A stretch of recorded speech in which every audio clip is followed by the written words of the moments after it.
This is James O'Keefe. You're watching Infowars.com. Remember James O'Keefe, founder of Project Veritas? Were you inspired by some of the videos we did confronting people? Because this is not something that the Washington Post does very often. I wouldn't say inspired. Now, he's been busted yet again. The scumbag that it involves, James O'Keefe. Attempts to discredit liberal groups and news publications. Be on the lookout because we got some videos coming out. Yeah, great.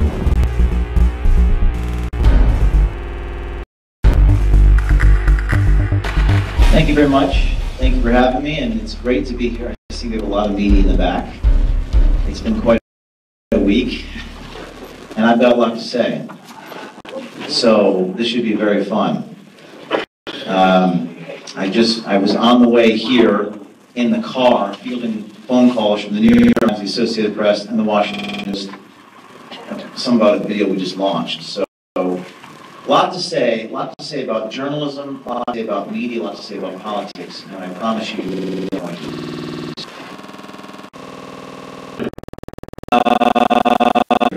it's the Latin word for truth. Our organization exists as a model to investigate and expose waste, fraud, self-dealing, and other misconduct to achieve a more ethical and transparent society. We live in unbelievable times, and investigative reporting doesn't really happen very often anymore. And sometimes to get to the truth, you need to dig deep. And we with Project Veritas, yes, we used to happen. I started as one person, and now Project has many people all over the country as we speak, infiltrating and exposing. In college, actually, I went to Rutgers University, and I had his name was David Knowlton, and he introduced me to Saul Alinsky. And one of the things Saul Alinsky said was that you can make them look to their own principles. And if you do that, it's effective. So for our first video at Rutgers, I was very hurt by political correctness run amok. My First Amendment rights being violated. So I attempted to do a little experiment. And the experiment was to try to ban Lucky Charms at Rutgers University. Myself being an Irish American, 6'1", my last name, but the leprechaun mascot on the cereal box offended. It didn't really offend me, but that's what I said.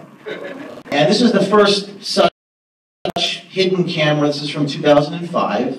YouTube had not come into being yet.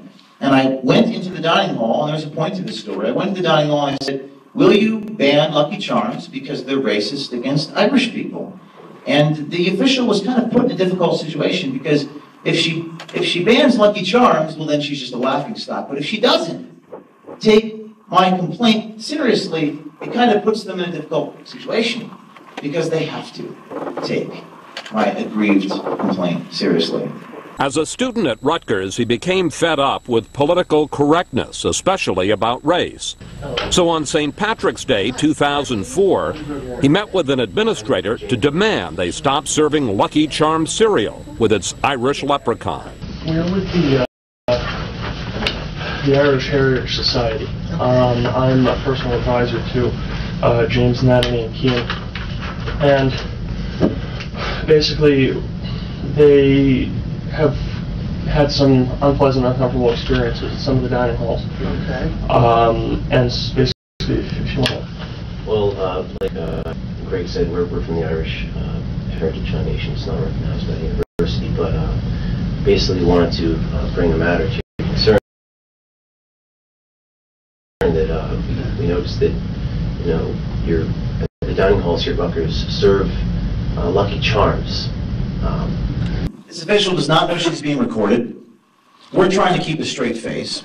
And we proceed to show her the cereal box. And we think that this promotes negative stereotypes of Irish Americans, and we don't think it's acceptable in an academic setting, especially one of higher learning. And we brought a lot of box for you to look at here. And there's what appears appears to be an Irish American on the front cover, and he's portrayed as a little green cladded gnome, a huckster, and we think that this undermines the importance and severity of St. Patrick's Day, especially during the month of March. So basically what we're trying to do is appeal to... Can you tell me that again? You feel that he's portrayed as a... I think he's portrayed as a little green cladded gnome, and this is really, as you can see, we're not all short. I mean, we have our differences of height, and we think this is stereotypical of all Irish Americans, and you know, we're really proud of our ancestry, but because of, you know, our history and what has happened to us, we think this undermines and it's offensive. Rutgers agreed to ban Lucky Charms. So undercover journalism was born. I had no idea it would turn into a national phenomenon, featuring Planned Parenthood, Acorn, NPR, voter fraud, and even Donald Trump talking about us in front of 70 million people at the presidential debates. But I'm going to take you on that journey here for whatever, 45 minutes, and I'm going to talk to you about what we've done and what we've experienced and why we do what we do. And you're not going to hear partisan talking points. You're not going to hear me extolling the virtues of particular public policies. You're simply going to see true power. We have a stone lodged between Goliath's eyes. And we are taking on some of the most powerful people on the planet. Our little nonprofit organization, crowdsource funded, going places no one has gone before. We posed as a donor to Planned Parenthood. We said we were interested in making a donation, but not just any donation, a donation aimed, targeted at African American babies. This is a phone call to Planned Parenthood. Hello, Autumn. I'm interested in making a donation today. Fantastic. What about abortions for the underprivileged minority groups? I want to specify that abortion to help a minority group. Would that be possible? Like the black community, for example? Certainly. Okay. So the abortion could be, you know, I could give money specifically for a black baby. That'd be the purpose. Yeah, absolutely. If you wanted to designate that you wanted your gift to be used to help an African American woman in need, then we would certainly make sure that that gift was earmarked specifically for that purpose. Great, because I really face trouble with affirmative action, and I don't want my kids being disadvantaged, you know, against black kids. I just had a baby. I want to put it in his name, you know. So that's definitely possible. Oh, always, always. And we just think, you know, the less black kids out there, the better. Understandable. All right. Planned Parenthood fired their vice president after this recording. Planned Parenthood was founded by Margaret Sanger. Some of you may like her, some of you may dislike her. Many people don't know that the founder of this organization was a eugenicist. So we were just exposing what someone said. It got a reaction. It certainly got a reaction from the African American community, which was outraged by what the tapes showed. At a prayer vigil and rally today, these African American pastors and other pro-life supporters charged Planned Parenthood with, quote, blatant racism, and said the group targets African American women for abortions. They want Congress to stop their funding. Planned Parenthood, no more will you receive one dime dipped in the blood of black children. Today we come to stop what Planned Parenthood is doing. So pretty powerful stuff, but I got a letter. And this is my first test of truth to power. I got a letter from the Planned Parenthood organization, billion-dollar organization. I have no money, I have no nothing. I'm just a guy on YouTube working with this young woman named Lila Rose. And they threatened me with this provision from the California Penal Code saying that I must cease and desist spreading the videos or I'll go to jail. So what do you do if you're a citizen with no resources, no money, no allies, no political friends, taking on powerful people? Well, part of me thought, okay, and this is my first lesson. Do I cow down? Do I apologize? Do I, and I didn't do anything illegal. The areas we've recorded, there was no expectation of privacy in California. We went into these clinics. Some people said, well, why do you want to investigate good people? That's another thing to say. Why would you go after such good people? First of all, if you're getting taxpayer money, I don't care whether you're good or bad or indifferent or in between, you deserve to be held accountable. That's my point. And we held them accountable. Someone has to. And the letter that I just showed you somehow got to Fox News, and it got onto the O'Reilly factor. Personal story segment tonight. 18-year-old UCLA student Layla Rose, active in pro-life causes, went undercover to a Planned Parenthood facility in Los Angeles. Ms. Rose wanted to show that Planned Parenthood was not following the law regarding minors and abortion. Exactly, Mr. O'Reilly. Actually, the very first Planned Parenthood that I went into with my friend James O'Keefe, we got those results. After that recording came out and Fox showed those tapes, and Lila went on TV, Planned Parenthood backed down. They withdrew their criminal prosecution against an 18-year-old freshman at UCLA. And I discovered that maybe the solution is not to apologize for being a truth teller. Maybe the solution is not to kneel down before the mainstream media and suck up to them. Because frankly, folks, the journalists, they're not really investigating everyone these days. They seem to investigate citizens these days. Maybe the solution is to do more of this, but do it on a greater scale. So I got a Facebook message from a young woman named Hannah Giles. This is 2009. And she says, you know, James, I like what you've done with the Planned Parenthood tapes. This is an actual screenshot of when I first met Hannah. And she says, have you ever done anything with Acorn Housing? You know, have you ever done anything with Acorn? I say, I've never heard of Acorn. We have some more conversation. She says, well, what if you guys walked in, what if someone walked into an Acorn facility and applied for housing and said, you know, that they've got some house of prostitution going on, and I thought to myself, I love it. Now, most people, when they get these unsolicited messages, they just delete them, or that's nuts. I said, would you be willing to play the role of the prostitute? And then I said it might be good to have a pimp, because a prostitute, and I know nothing about pimps and prostitutes, but if you're going to go in undercover and say that you're have house of prostitution, there has to be some pimp. So I scoured my friends and people I went to college with, who's going to play the role of this pimp? Nobody wanted to be the pimp. So I became the pimp.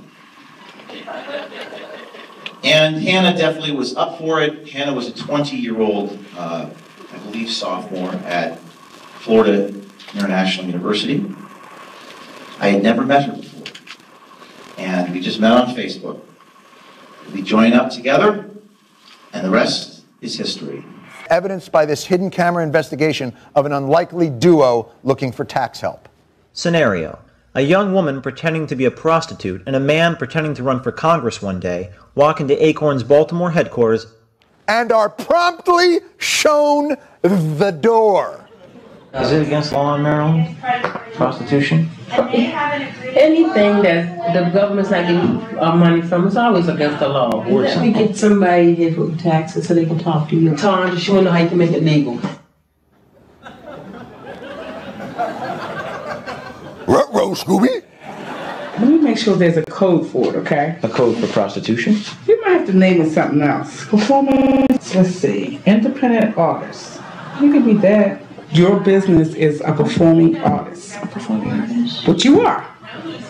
Okay, so you're not lying. So stop saying prostitute. Got it. Now, I honestly was shocked.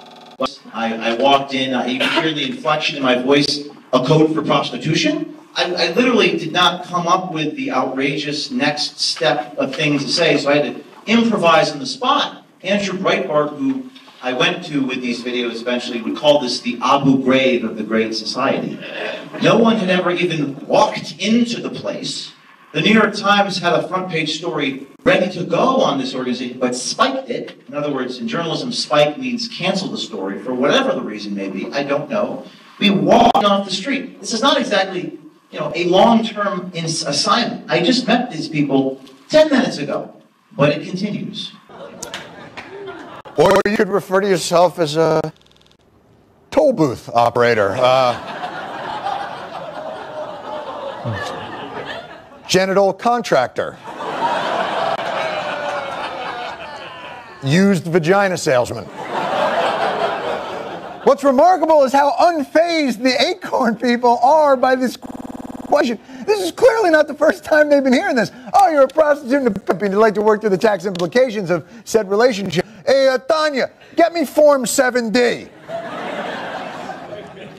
But I'm sure Acorn has a line that they won't cross. There's going to be 13 El Salvadorian girls coming into this house, and they're very young, and we don't want to put them on the books. So I was thinking about what can I make, so I came up with this, I sort of tapped and I said, what can I say? She said, well, say you got 13 of them, okay? They came in from El Salvador, and I'm thinking, finally, I'll shock these people. They'll say, we can't give you taxpayer dollars. Please tell me 13 underage Salvadorian sex slaves is the line. The other 4 are the return. You can use them as a dependent. Okay. You can use them as a dependent because they live in your house. Are you kidding me? So you would think that the media, having seen this, right, would be like, wow, this intrepid young people spent their own money. They don't even do this for a living. They've exposed the graft and the immorality and the, I don't know, soullessness of these federally funded programs, right?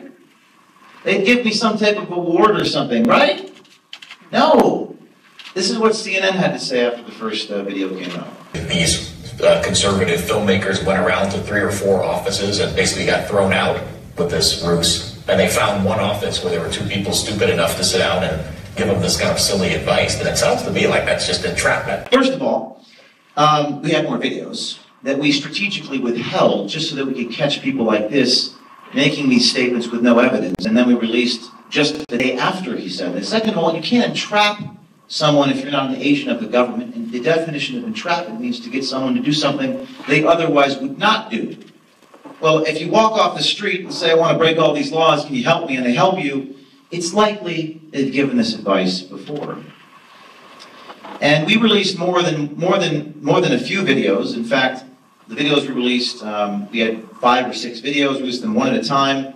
But the mainstream media just wasn't very curious about this. They didn't really have a lot to say, except for this here, CNN, talking about how it's an isolated incident. It has everything you could want: corruption and sleazy action at tax-funded organizations. It's got government ties. But